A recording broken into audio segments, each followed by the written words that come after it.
მოგესალმებით, ჩემო ძვირფასო მსმენელებო და მეგობრებო. ახლა მე თქვენ შემოგთავაზებთ არხ ასტრალიონიკას ვიდეოს, სადაც ალფრედ ბილეკი ყვება იმ ნაკლებად ცნობილ ფაქტებზე, ჩრდილოვანი პროექტებიდან. ეს არის პირველი ვიდეო. ამას მეორე ვიდეოც მოყვება, ნაწილი არა. პირველი ვიდეო და მეორე ვიდეო. ანუ ეს ვიდეო შედგება ორი ვიდეოსაგან, ხო, ორი ნაწილისაგან. პირველი ეს არის და ამის გაგრძელება იქნება. ხო. ეს ვიდეო ატვირთულია რუსულენოვანი ვიდეო 5 აგვისტოს.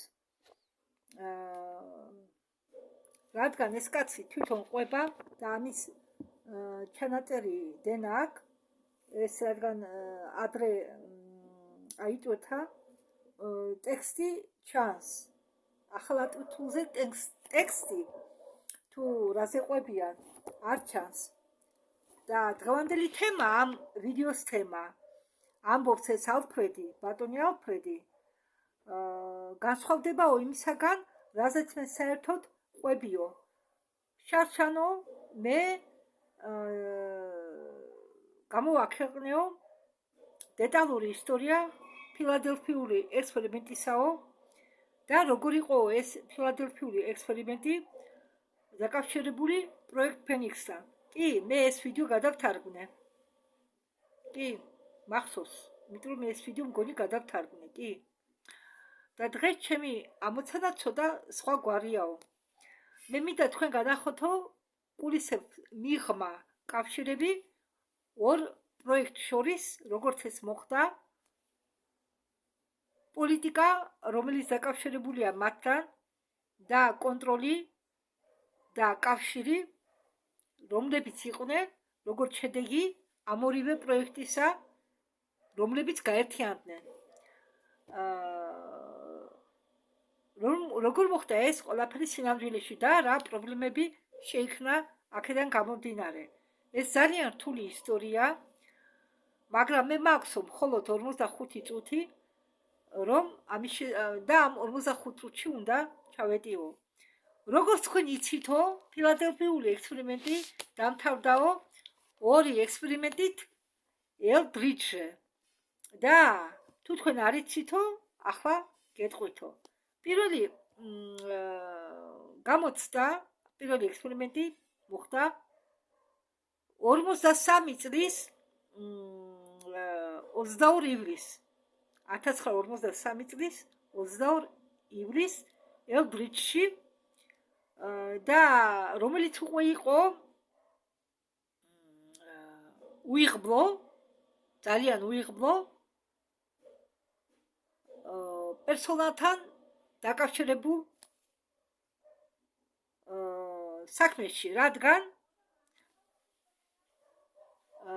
მაგრამ მაშინ ის არ იყო გაერთიანებული პროექტ, ეს ექსპერიმენტი არ იყო გაერთიანებული პროექტ ფენიქსთან და საბოლოო გამოცდა მოხდა 1953 წლის 12 აგვისტოს. ის პირველი თუ მოხდა 22 ივლისს, ეს მოხდა იმავე წლის 12 აგვისტოს. თან რა რიცხვია 12 აგვისტო, როდესაც ლომის კარიბჭეები გაღებულია, წარმოიდგინეთ. და ამ დროს 12 აგვისტოს გემი აღმოჩნდა გიბერ სივრცეში. ეს იყო კატასტროფა, როდესაც ის უკან დაბრუნდა. მაგრამ ეს კატასტროფა იყო უფრო სერიოზული, ვიდრე ვინმე ფიქრობს სხვაგვარად. მისი პოტენციალი იყო ძალიან ცუდი. და მე მინდაო მოგიყვეთო ამის შესახებ, რა მოხდაო და როგორ იყო ეს ყველაფერი თავიდან აცილებული. იმისთვის რომ გაიგოთო რა მოხდაო პოლიტიკურ პლანში და რა მოიყვანა აქამდე, უნდა დაუბრუნდეთო საწყის. პროექტის საწყის. პროექტი დაიწყო, როგორც მე ადრე თქვენ გითხარითო,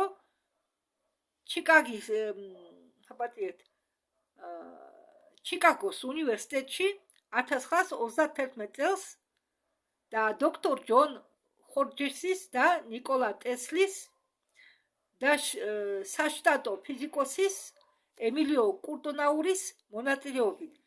თავარი ის არის, რომ რაც მოხდა, ეს არის წინა ისტორია დაკავშირებული ნიკოლა ტესლასთან.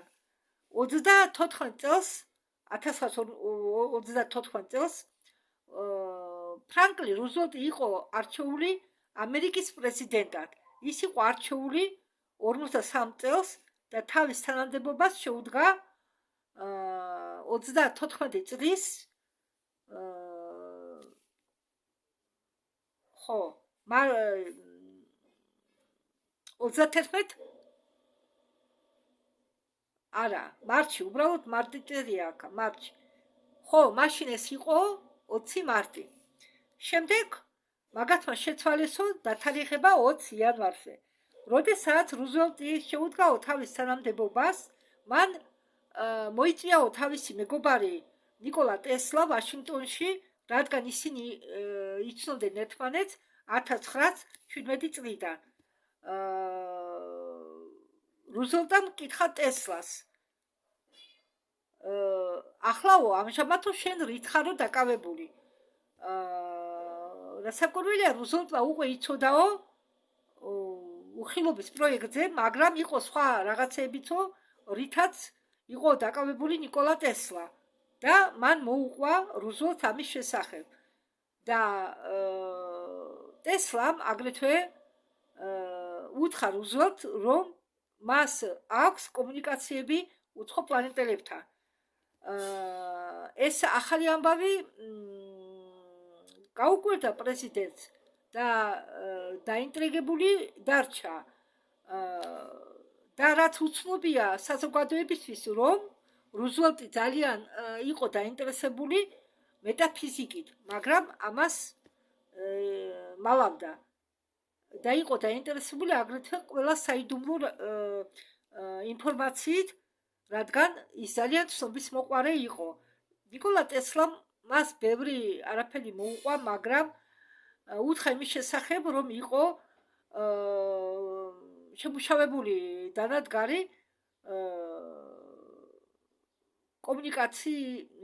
ამ კომპანიის კომუნიკაციებისთვის აქ ინგლისური ასოებით წერია RCA და შტატში რომელშიც ტესლა იყო 1919 წლიდან და 34 წელს ის გახდა ვიცე-პრეზიდენტი და გლობალური დირექტორი ტექნიკური და სამკვლევარო ნაწილისა 39 წლამდე როდესაც ის გამოვიდა პენსიაზე უბრალოდ გავიდა პენსიაზე RCA-დან ინგლისური ასოები RCA ამ პერიოდში მან შეიმუშავა ძალიან გრძნობიარე მიმღებები ამ კომპანიისთვის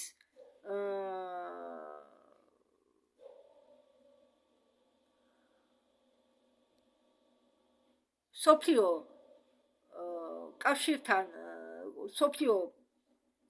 კავშირის შესაქმნელად აგრეთვე გადამცემლები რომლებიც ყველა ტესლასთვის გახდა სასარგებლო მის მარადიულ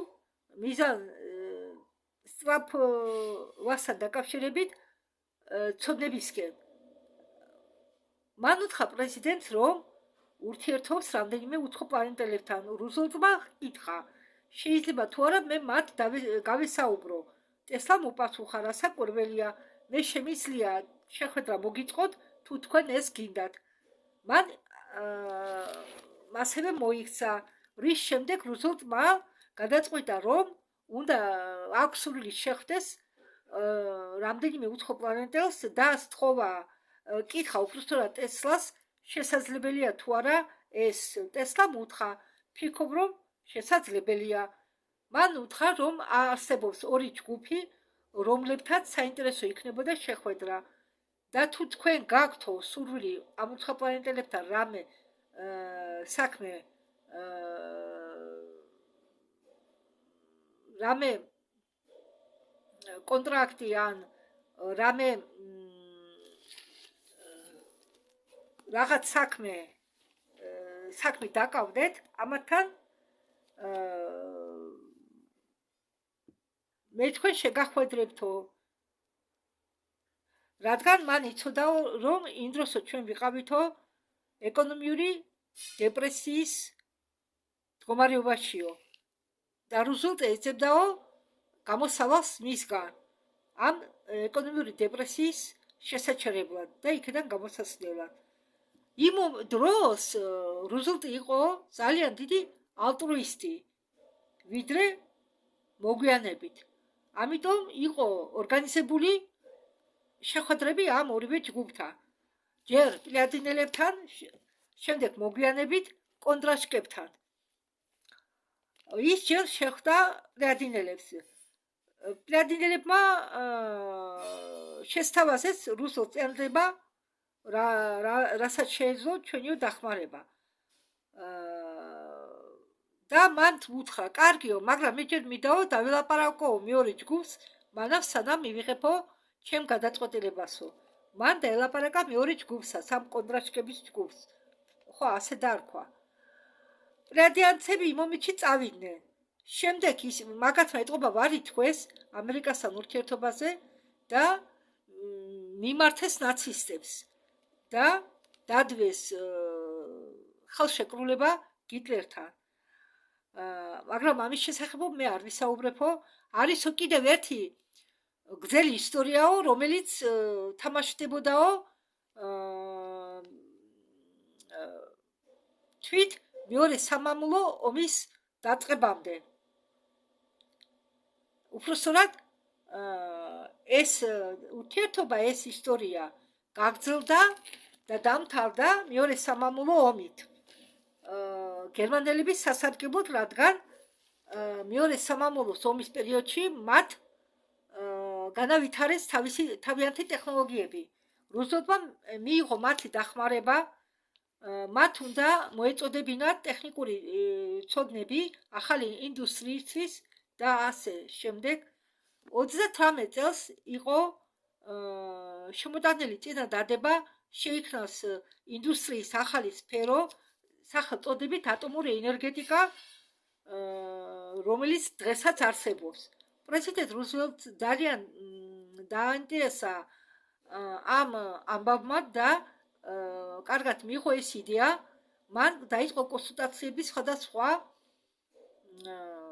სავიეტნიკი მრჩევლებთან და სამხედრო ელებთან და სამხედრო ელებმა უთხრეს, შეჩერდით თუ უცხოპლანეტელებს მივცემთ საშუალებას შექმნან მადაგვარი ინდუსტრია, თუმცა ის ჩვენ ტერიტორიაზე იქნება და თუნდაც ისინი გააკონტროლებენ მათ,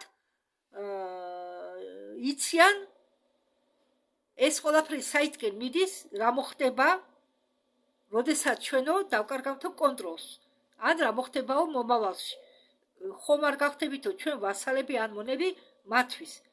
და სამხედროელებმა ურჩიეს ეს არ გაეკეთებინა, რუზველტს ურჩიეს ეს არ გაეკეთებინა და მან შეატყობინა უცხოპლანეტელებს, რომ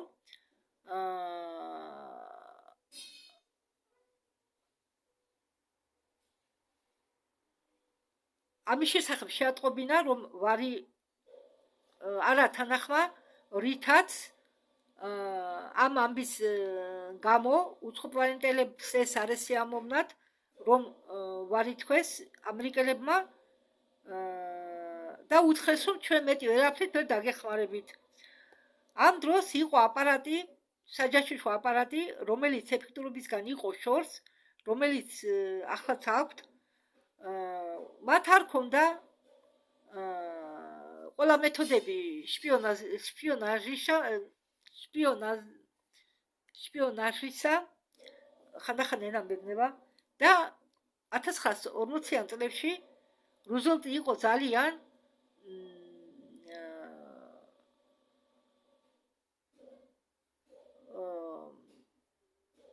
როგორ გითხრათ,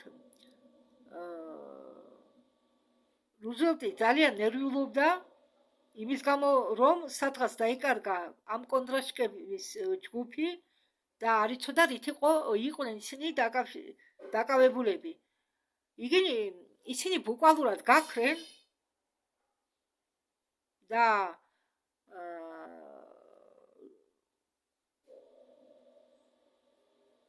არ იცოდნენ თუ რა ექნათ და ვიღაცამ შესთავაზა კარგი იდეა. ბატონო პრეზიდენტო, ხომ არ მოგვეძებნა ჩვენ ექსტრასენსები, რომლებიც დარბიან ჩვენ ქვეყანაში და ვნახოთ, ხო ვერ ვიპოვით ჩვენ კარგებს, ვინც დაკავდებიან ამ უცხოპლანეტელების მოძებნით. პრეზიდენტმა უპასუხა, კარგიო. გარი ბენეტმა, რომელიც იყო მთავარი მრჩეველი პრეზიდენტის, იყო დანიშნული პასუხისმგებლად ამ კარგი ექსტრასენსების მოსაძებნად.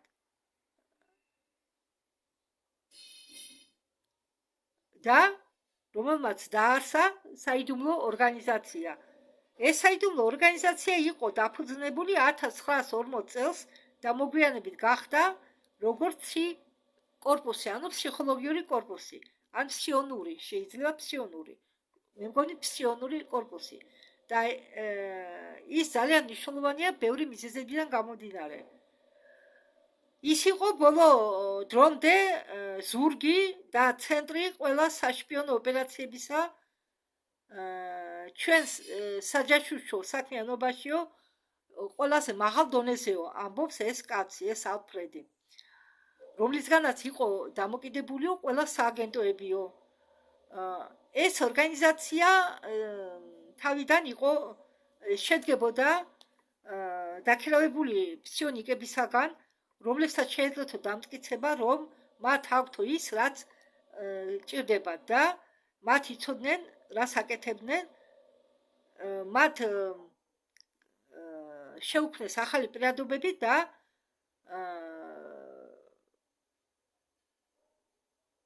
გააწესეს ისინი დახურულ საწყობში ვაშინგტონში არა, ვარლინგტონის დახურულ საწყობში. ვარლინგტონი ეს არის ვირგინიის შტატი. მაგათმა დაიწყეს თავიანთი სამუშაო. მოდენეს თორა მაგათმა დაკარგული კონტრაშკების ჯგუფი არ იცის ამ კაცმა, მაგრამ ეს ორგანიზაცია იყო გაფართოებული. ის იყო შექმნილი იმისთვის, რომ გავხდარიყო მუდმივი ორგანიზაცია. გარი ბენუტ, ესე იგი,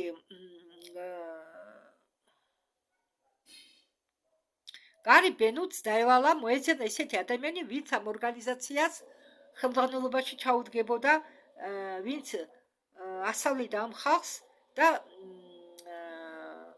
ესე იგი დაიწყებდა სრულ პასოვან პროგრამას. და ასეთი ადამიანი ნახეს 1940 წლის დასასრულს და დაიქირავეს ეს კაცი 41 წელს. და იმ მომენტიდან ამ კაცმა, ამ ახალმა ხელმძღვანელმა შეიმუშავა მომზადების პროგრამები და იმ მომენტიდან ფაქტიურად ეძებდნენ წყვილებს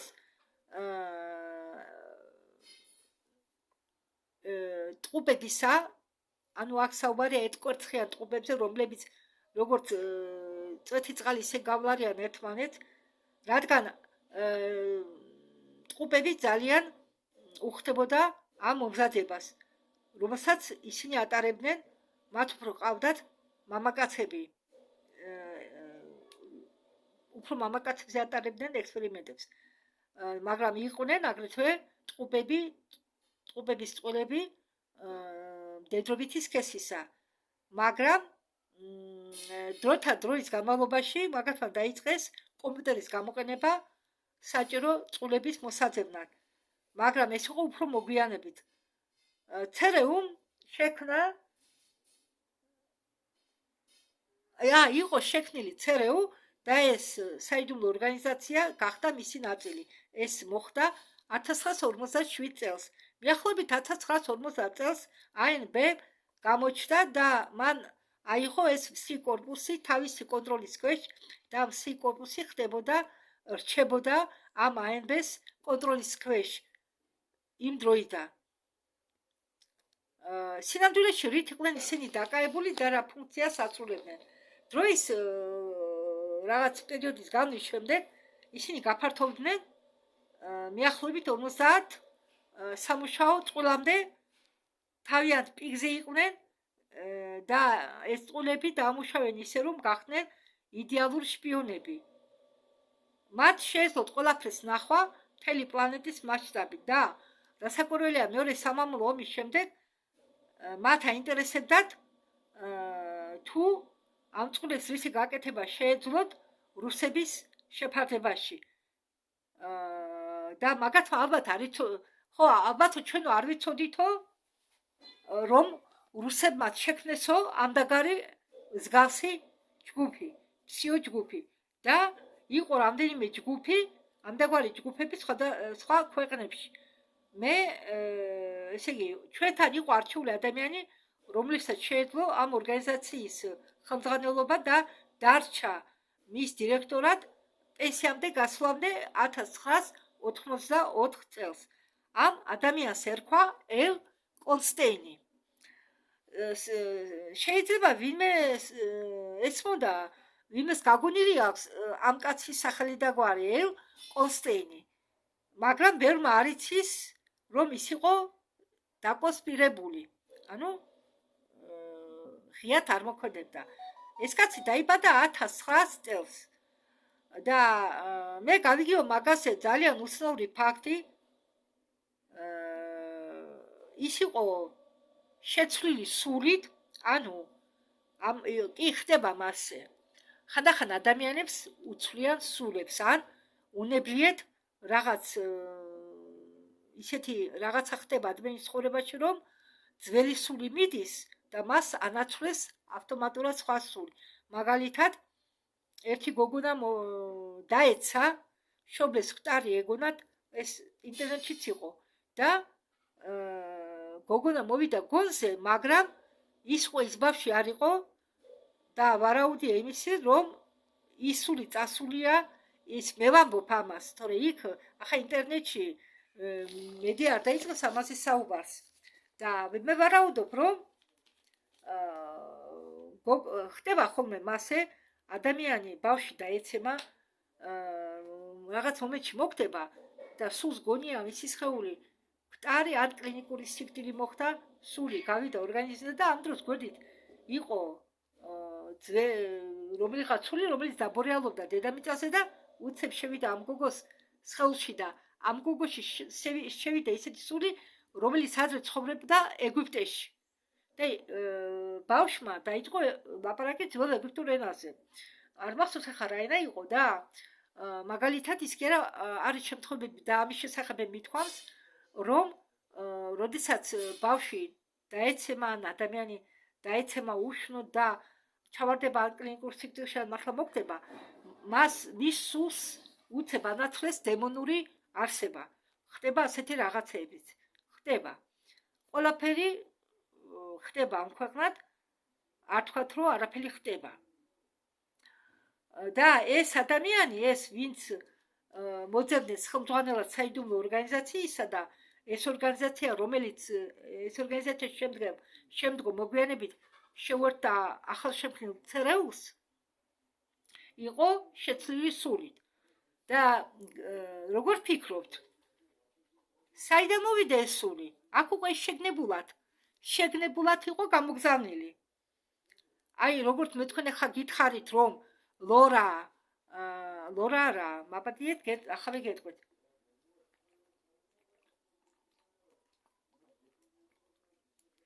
ლორა რა.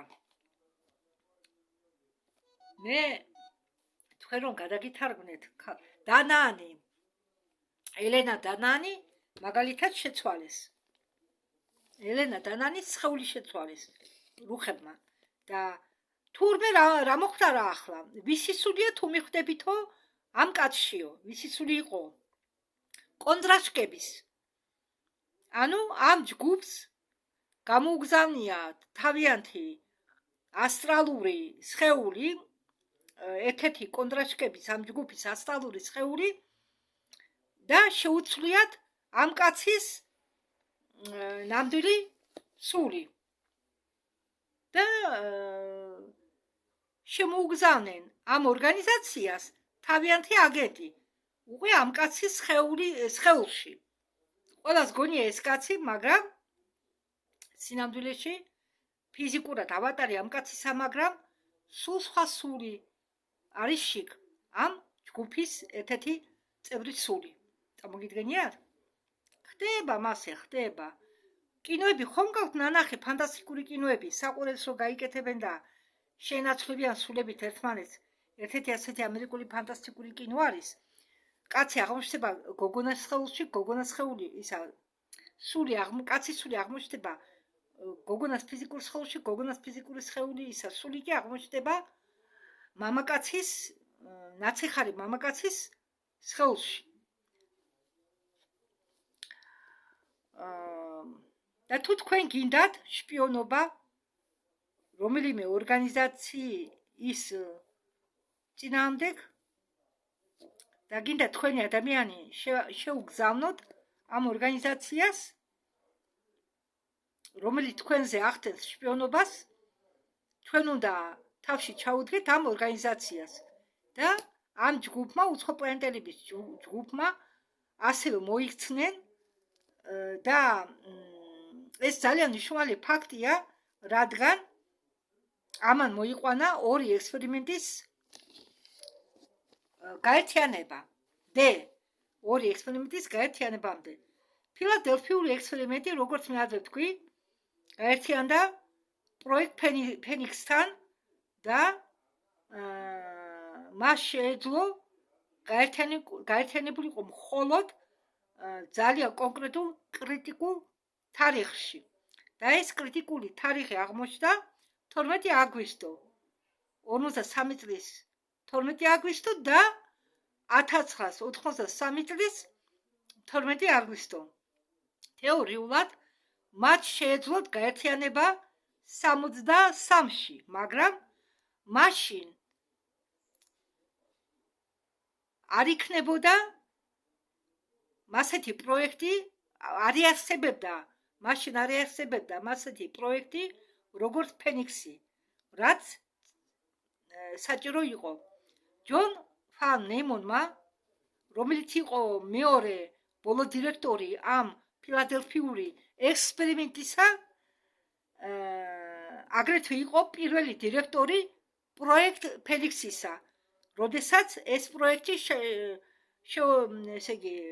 შეუშვეს ომის შემდგომ.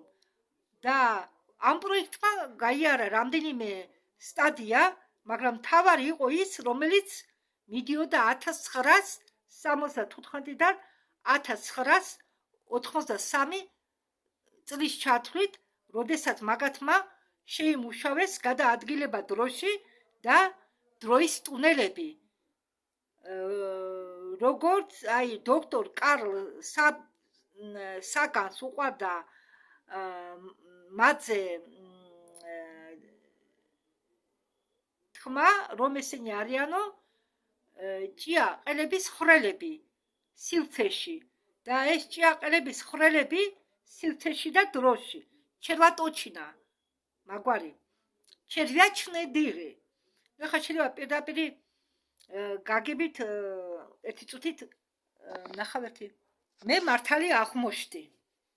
ეს ფრაზა ჩერვიაჩნე დიღი, ჩერვიაჩნე, სიტყვა ჩერვიაჩნე მოდის სიტყვიდან ჩერვიაჩო, ჩერ, ჭია, დიღი, ხვრელები. და მე მართალი ვყოფილი ვარ. ჭის ხვრელი სივრცეში და დროში. ამას მიაღწიეს მაგათმა. ვიღაცას უნდა ცოდნოდა ამის შესახებ, რომ ეს ორი ექსპერიმენტი შეართა. იმის შესახებ, რომ არის კრიტიკული დღეები, რომლებშიც ეს ყველაფერი ასრულდებოდა და მთელი წელი, რა დროსაც ეს არ მუშაობდა, და ვიღაცას უნდა გადაეცა ეს ინფორმაცია ორივე ბოლოში. ეს იყო მთავარი თემა ჩემი ლექციისაო, ამბობს ალფრედი. და იმის შესახებ, რაც მოხდა და რატომ გაერთიანდა ეს ორი პროექტი და როგორი იყო მათი მექანიკა ამ დროის ტექნოლოგიებში და რაში შედგებოდა ის. მე მაქვს რამდენიმე სლაიდიო, რომელსაც მოგვიანებით გაჩვენებთო, მაგრამ ჯერ დავამთავრებო მასალას. აქ ფსი კორპუსის დირექტორმა თვითონ, ესე იგი, ამ ფსი კორპუსის დირექტორი თვითონ იყო ფსიონიკი. ის თვითონ მუშაობდა რაღაც დრო და როგორც წარმომადგენელი ფაქტიური უცხოპლანეტარული კონდრაშკების ჯგუფისა და უმრავლესი უცხოპლანეტელებისა, რომლებსაც ჰქონდათ უნარიანობა დროში გადაადგილებისა და მათ იცოდნენ რა ხდებოდა ორივე წერტილში, ორივე წერტილის ბოლოს. მე ამის შესახებ მოვყვებიო წინა ლექციებში.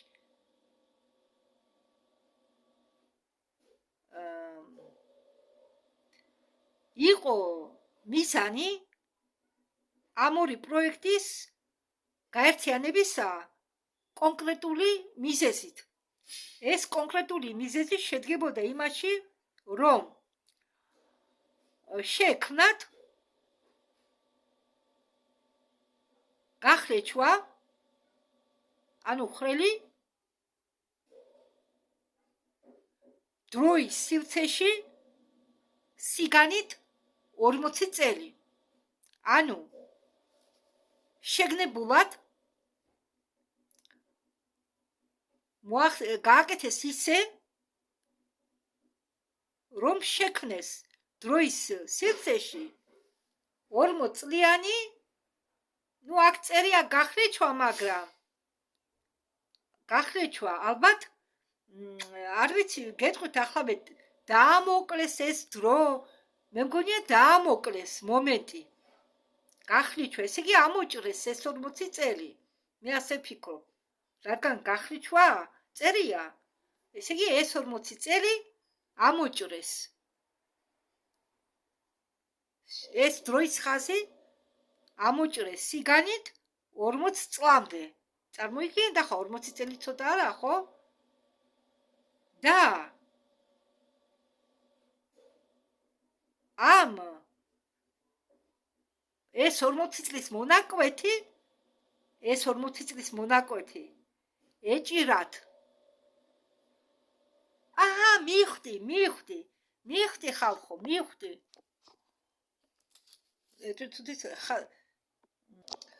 აი მაგალითად, ამ სატენის მაგალითზე მოგიყვებით. აი ეს არის დროის ხაზი. და ამათმა მოახდინეს გახლეჩვა, ანუ სიგანე რაღაც მონაკვეთი, დროის ხაზის რაღაც მონაკვეთის გახლეჩვა მოახდინეს, ანუ გაწყვიტეს ეს დროის ხაზი 40 წლით. 40 ესე იგი მანძილი ამ გახლეჩვის შეადგენდა სიგანეში 40 წელი. სიგრძე არა, სიგანეში. ესა სიგრძე. ესა დროის ხაზი, წარმოვიდგინოთ, და დროის ხაზის სიგრძე.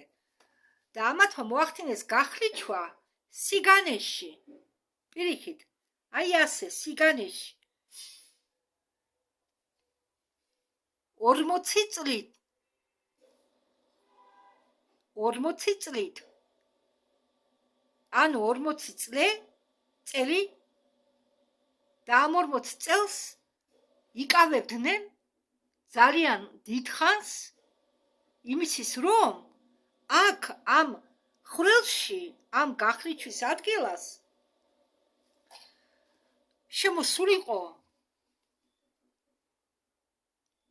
დიდი ხომალდები სხვა დროიდან და სივრციდან. ანუ ეს ხვრელი შექმნენ შეგნებულად. კიდევ ვიმეორებ, სიგრძეზე კი არა, მოახდინეს გახლიჩვა სივრცის დროის და ამ დროის ხაზზე სიგანით 40 წელი. იმისთვის რომ შემოიყვანათ სხვა დროიდან და სხვა სივრცეებიდან დიდი ხომალდები და თქვენ წინა ვიდეოებიდან გამომდინარე, რომელიც მე გადავთარგმნე და თუ უსმენთ ამ ვიდეოებს, უკვე იცით, რომ სხვა რეალობებიც არსებობს, სხვა დროის ხაზებიც არსებობს და სხვა სივრცეც არსებობს. უკვე სხვა რეალობებში. მარტო ჩვენი რეალობა არ არსებობს.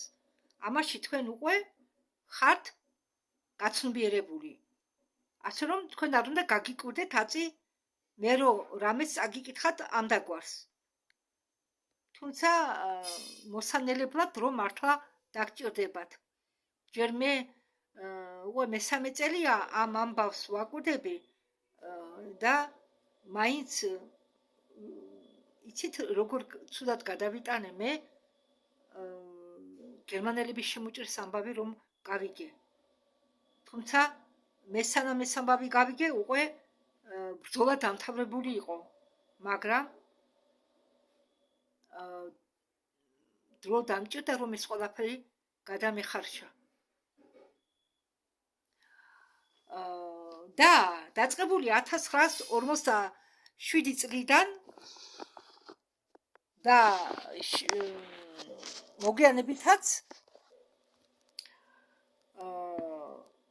კავშირი ამ კონტრაშკების ჯგუფთან პრაქტიკულად იყო დაკარგული. რა ჭირს ამას? შემდეგ მოვიდა 1954 წელი და გაჩნდა ახალი ჯგუფი, რომელმაც კონტრაქტების დადება დაიწყო მთავრობასთან. და რასაკვირველია, ეს ჯგუფი შეადგენდა რუხებს და გეტყვით რომ რუხებს მათ უძახიან სახახოთ, მაგრამ სინამდვილეში მათ ეწოდებათ გრესები. და ეს გრესები ერთი რასა არა, ეს გრესები არიან სხვადასხვა რასა. იყო ავარიების სერია 47-ში, 48-ში, 59-ში და ამაზე მე ხლა არ ვისაუბრებო, თქვა ალფრედმა, მაგრამ ამის გამო მთავრობამ გააგზავნაო დიდი მასივის გავლით რადიო ტელესკოპები კოსმოსში სოსის სიგნალით. ჩვენ ყავსო, მოიცადეთ სანამ ამას გავაგრძელებ, გეტყვით რომ რუზველტის ავარიები რას ნიშნავს? შეგნებულად დაიწყეს უცხო პლანეტელებმა ჩამოგდება ხომალდებისა, რომელშიც იჯდნენ უკვე რობოტი რუხები. მათ შეეძლოთ რობოტი რუხები გაეკეთებინათ, შეექმნათ და სპეციალურად უწყობდნენ ავარიას ამ დისკებს, რომ ეს დისკები ჩავარდნოდათ ამერიკელ მეცნიერების ხელში და მათ უკანა კონსტრუქციის გზით შეძლებოდათ ამ დისკების შემუშავება. უკანა აღდგენის გზით. აუ გამექცა.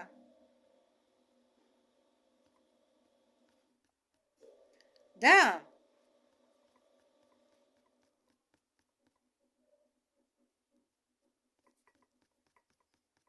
ვიწუთით? ხო. და ამიტომ გაუშვენ სიგნალი კოსმოსში, რომ ჩვენ გვყავს ისე ბევრი უცხო პლანეტელები იყო ამ დროს ჩაგდებული ხელში. ბევრი ჩაიგდეს ხელში. ზოგი კვტარი, ზოგი ცოცხალი და მათზე აწარმოებდნენ ექსპერიმენტებს. და მათ მაგათმა სოსი გააგზავნეს სიგნალი სოსი კოსმოსში, რომ ჩვენ გვყავთ უცხო პლანეტელი და არ ვიცით რა ვუყოთ, როგორ ვუმკურნალოთ. ის ავათა და როგორ ვუმკურნალოთ. თუ ვინმე ხართ იქ და იცით თუ რა გავაკეთოთ, მაშინ გამოგვეხმაურეთო. და მთავრობა მიიღო პასუხი, რასაკვირველია, ამ პასუხის სანამ ეს პასუხი მოვიდო და გაიარა რაღაც დრო, ამას დასჭირდა დრო და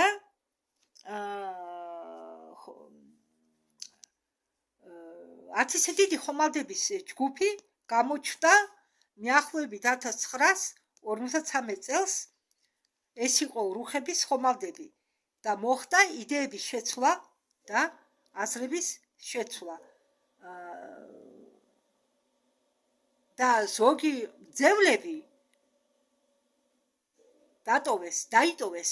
რუხებს ყავდათ ძევლები, ადამიანები, ამერიკელებს ყავდათ უცხოპლანეტელი ძევლები და მოლაპარაკება ისე შედგა, რომ ნაწილი ამ ძებლებისა ორივე მხარემ დაიტოვა და იყო პირობა ჩამორთმეული, რომ დაბრუნდებოდნენ 54 წელს. რაც რუხებმა გააკეთეს. მაშინ რუხები იყვნენ ძალიან დიდი რაოდენობით, ისინი დაეშვნენ ბაზა ედვარდზე, ან ბაზა ხომონზე, ან ორივეზე ერთდროულად. ეზეხაუერი გაქრა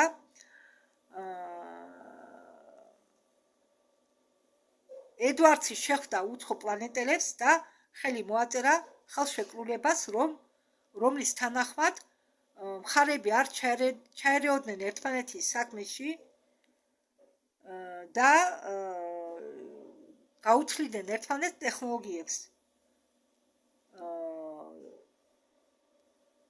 შეთანხმება არ ჩარევაზე გაგრძელდა არც ისე დიდხანს, რადგან რუხები სულ არ ღვევდნენ შეთანხმების წესებს, არ იცავდნენ მას და ტექნოლოგიები, რომლებიც უნდა წარმოედგინათ რუხებს, არ იყო ისეთი, როგორცაც ელოდა ამერიკული მხარე.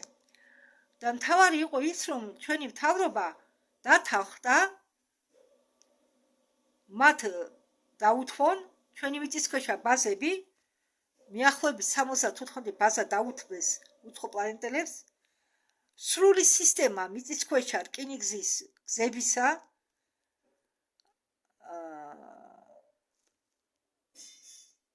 დაიწყო მშენებლობა ამ მიწისქვეშა გზებისა 1959 წელს, მაგრამ რუხები სულ იმატებდა და არ ვიცოდით ჩვენ რა რაოდენობით მოდიოდნენ დედამიწაზე. შეიძლება მთავრობა მიცოდა. მოფრინდა ძალიან დიდი უზარმაზარი ხომალდები, რომლებიც იდგნენ დედამიწის ორბიტაზე. შემდეგ ეს უცხო პლანეტელები დაეშვნენ დედამიწაზე ჩელმოკებით, პატარა საფრენი დისკებით და მათ დიდ ხომალდებს არ შეეძლოთ შემოსულიყვნენ დედამიწის ორბიტაზე, რომ დროის სივრცე არ გაეხლიჩათ ისე. ისინი ვერ შემოვიდოდნენ. ახლა კი ისინი იყვნენ აქ, როგორც სხვა ჯგუფებიც, აგრეთვე იყო დაჯგუფება ორიონიდან. ორიონელების სინამდვილეში იყვნენ ბევრი ასპექტების თავში არაოფიციალურად, ან სამეცნიერო შემუშავების პროექტ ფენიქსის სამეცნიერო შემუშავების თავში, ამიტომ მაგათმა იცოდნენ ამ პროგრამის შესაძლებლობები და ეხმარებოდნენ ორგანიზება ჩაეტარებინათ სამეცნიერო ტექნიკური ნაწილისთვის. მაგათმა აგრეთვე იცოდნენ კრიტიკულ თარიღებზე. თარიღი 12 აგვისტო ეხება დედამიწის ბიორიტმის ფუნქციებს. დედამიწას გააჩნია ბიორიტმების, ბიოლოგიური რიტმების სერია, რომელიც შედგება 4 ბიორიტმისაგან. დედამიწასაც აქვს ისეთი ბიორიტმები, როგორც ადამიანებს და დედამიწის ბიორიტმები აღწევენ პიკს განსაზღვრულ მომენტებში და ჩვენ სამეცნიერო საზოგადოებაში არავინ იცის ამის შესახებ და როგორც აღმოჩნდა, როგორც მე აღმოვაჩინეო, ძველებმა ამის შესახებ იცოდნენ. მაგალითად, ლამები, რომლებიც ცხოვრობენ განდეგილად ტიბეტში ლამებმაც იციან ამის შესახებ. მათ აქვენ ძალიან ბევრი ცოდნები და მაგათმა აგრეთვე იცოდნენ, რომ დედამიწა არის ცოცხალი არსება და არა ქვის ნატეხი, როგორც ჩვენ გვასწავლიან ინსტიტუტებში, სკოლაში ცხოთაშორის, და რომ დედამიწას აქვს სულიერება, რომლის გაგება ჩვენ არ შეგვიძლია, მაგრამ ის არის ცოცხალი არსება, მას აქვს საკუთარი ბიოლოგიური რიტმები და ეს ბიორიტმები აღწევენ თავიანთ პიკს ყოველი 20 წელი და ეს პიკი გრძელდება 2 დღეღამე. საერთოდ ეს პიკი ემთხვევა 12 აგვისტოს პლუს მინუსი 1 დღე, რადგან ჩვენი გრიგორიანული კალენდარი არ არის ზუსტი. გრიგორიანული კალენდარი უშვებს ხოლმე 0.42 მეასე დღეს წელიწადში და ყოველი 100 წელი ჩვენ უნდა დავამატოთ 1 წელი, რომ გამოვასწოროთ ეს გრიგორიანული კალენდარი. მაინც ეს იყო ცნობილი უცხოპლანეტელებისთვის და ემილ კოსტენი იყო ამ საქმის ცენტრში და მას უნდა ესე იგი ის იყო პასუხისმგებელი ამ შესაკრავ რგოლზე, აგრეთვე როგორც უცხოპლანეტელები.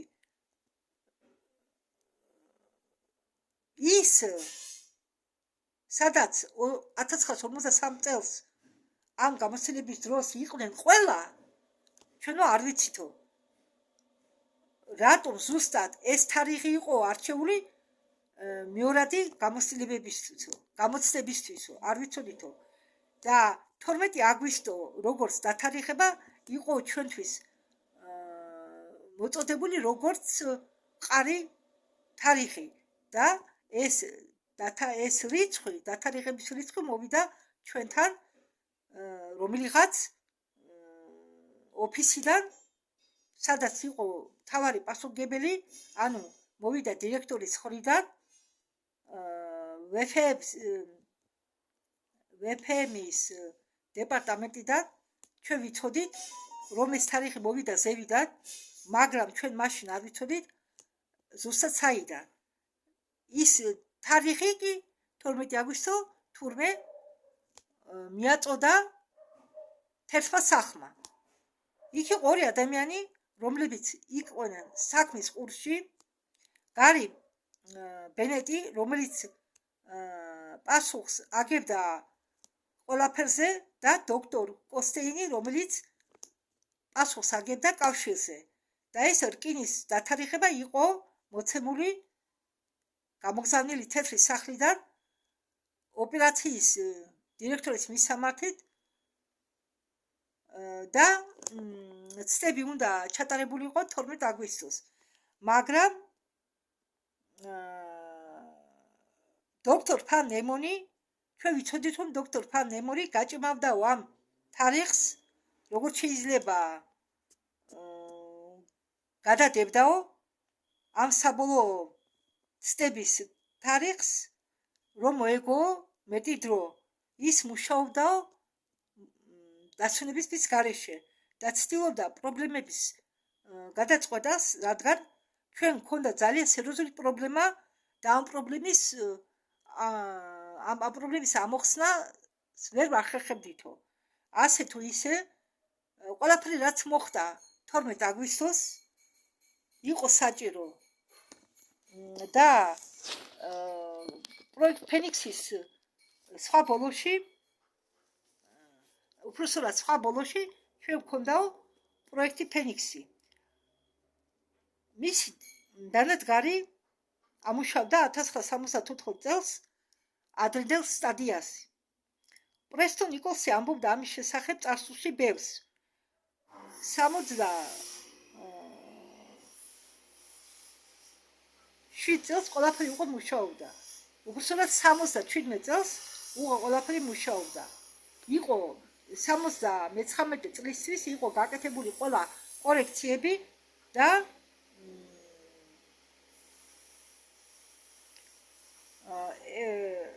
ამდაგვარად ის მუშაობდა ავარიამდე 1983 წლის 12 აგვისტომდე. ეს ამარია იყო საბო შეგნებულად მომხდარი. მაგრამ დღევანდელი ლექციისთვის ეს ამბავი არ არის აქტუალური. 1983 წლის 1 აგვისტოს მოხდა რაღაც არაჩვეულებრივი. აქამდე მონტოქში სადგურის მუშაობა, სადაც ტარდებოდა პროექტ ფენიქსის საოპერაციო ნაწილი, მიდიოდა არარეგულარულ საფუძველზე. რამდენიმე საათი დღეღამეში. შეიძლება 8 საათი დღეღამეში, ყოველი 3 დღე. მათ ჭირდებოდათ იმისთვის პროექტისთვის და როდესაც მათ ჭირდებოდათ დანადგარის გამოყენება, ისინი იყენებდნენ ამ დანადგარს, მაგრამ არასდროს არ ექსპლუატირებდნენ ყოველდღიურად. და 1 აგვისტოს მოვიდა განკარგულება არხებით, რომ სადგური იქნებოდა ჩართული და დარჩებოდა ჩართული უწყვეტლივ სრული დღე-ღამე. და მასეც იყო. მე მინდა გაჩვენოთ რამდენიმე სლაიდი, ეს სლაიდებს ეს უკვე დამთავრდა ვიდეო, შემდეგი გაგრძელება იქნება, ალბათ სლაიდები უკვე იქნება შემდეგ ვიდეოში და მე შევეცდები თქვენ წარმოგიდგინოთ.